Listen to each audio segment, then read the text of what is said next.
History of my oldest ancestors of whom I am very proud descend.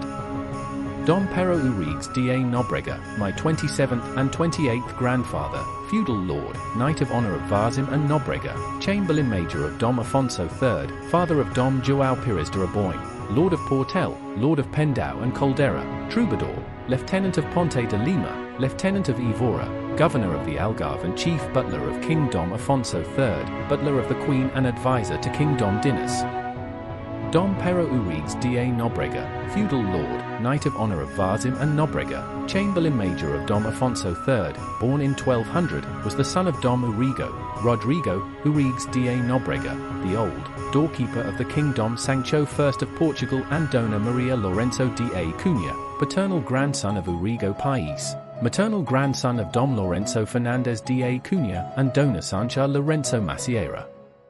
Dom Pero Ourigues da Nóbrega was a feudal lord of the Kingdom of Portugal.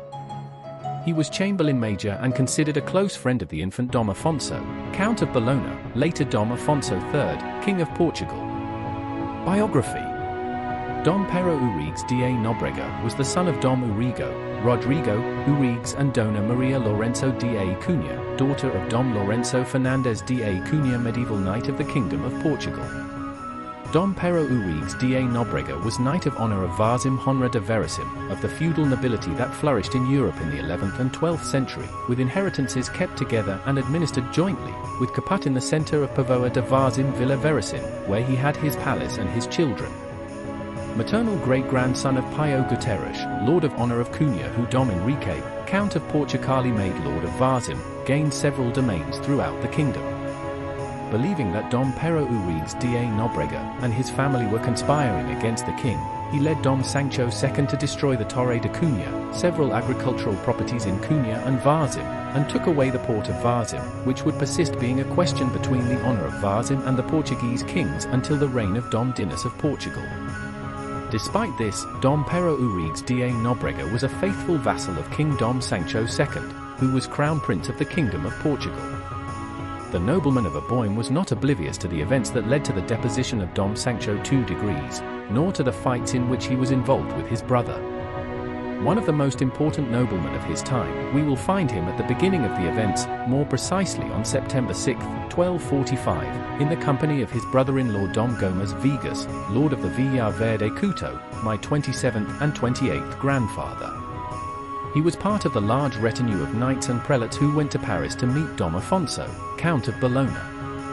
In addition to the two aforementioned knights, noble grantees, and lords of partial areas of former territories of the current municipality of Villa Verde, other personalities meet with the Count in Paris, namely, Estevão Enes, Rodrigo Gomes de Breteiros, the Archbishop of Braga, a procurator for the Bishop of Coimbra, some Franciscans and Dominicans, and even the Chancellor of Paris.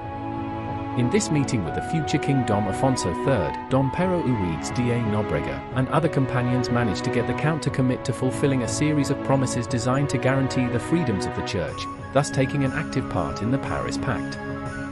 Family and descent. Dom Pero Ourigues da Nóbrega married Dona Maria Vigas de Ribaduro, Countess of Penegate, daughter of Dom Egas Lourenço Coelho and Dona Maya Mendes de Penegate, Countess and Lady of Penegate, with whom he had Dom João Pires de Raboin, Lord of Portel, married to Dona Marinha Afonso de Arganel, my 26th and 27th grandparents.